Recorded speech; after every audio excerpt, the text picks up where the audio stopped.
A story born 100 years ago of a noble man whose life is worth reliving and looking back to.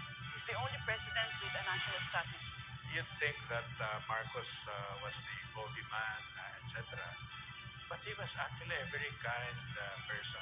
The way that the Marcoses promoted the country, promoted the Philippines, is something I think that cannot be equaled in any administration.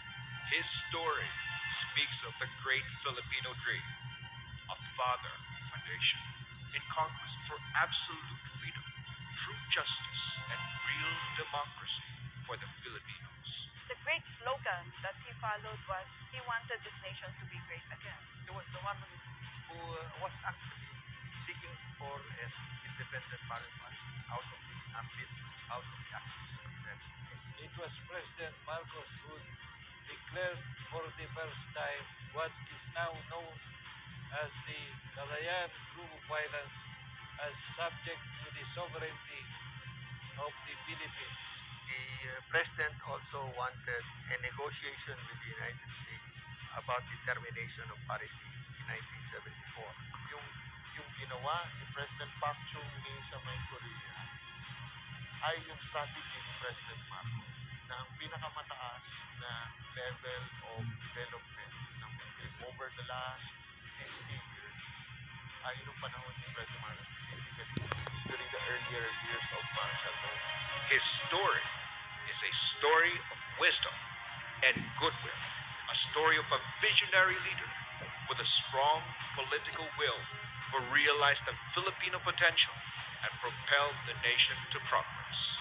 Mr. Marcos provided a lot more impetus in creating programs of government that meant building of infrastructure in a very essential way. All these things moved forward in his time very rapidly in the 4 years that he was in charge. Because that's the whole history of the energy policy.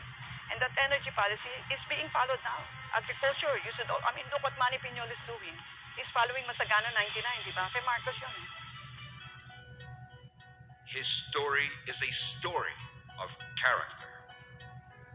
A war veteran went to Bataan and picked up some soil and put it in a ziplock and sent it to you. Kinuha niya. Alam mo, nung pagkakuha niya, tumalikod sa akin, bumalik sa kwarto, tapos nakikita ko na lang yung kanyang shoulders. Ganun, umiiyak. Minsan hindi ko nakita magalit. Pag medyo may problem, may crisis doon sa Makiki, tawagin niyo si Father, magsisimpa na lang tayo. Pag may mga balita, minsan hindi ko nakita nagmura against the government. Basta tulungan na lang natin. Isang malaking injustice kung mananatili sa isip ng marami na si Ferdinand hindi nagmahal sa bayan. He loved this country so much that he was willing to sacrifice the presidency when he could have definitely attacked the people there at EDSA. A story of a strong man whose life was reduced by a chapter of our history. I have proclaimed martial law in accordance with the powers vested in the President by the Constitution of the Philippines. Larang martial law to solve yung communist insurgency tsaka yung Muslim secession.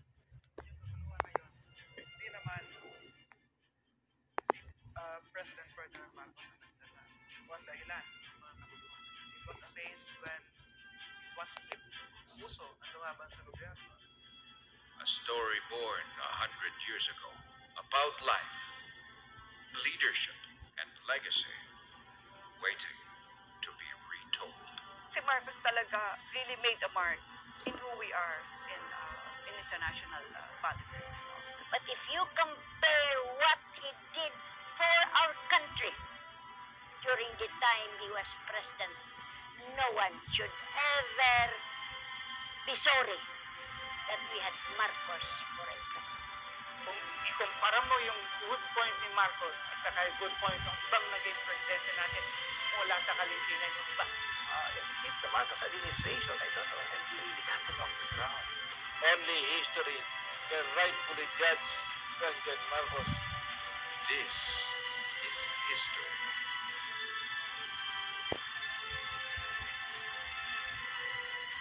This This is the story of Marcos.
Marcos 100.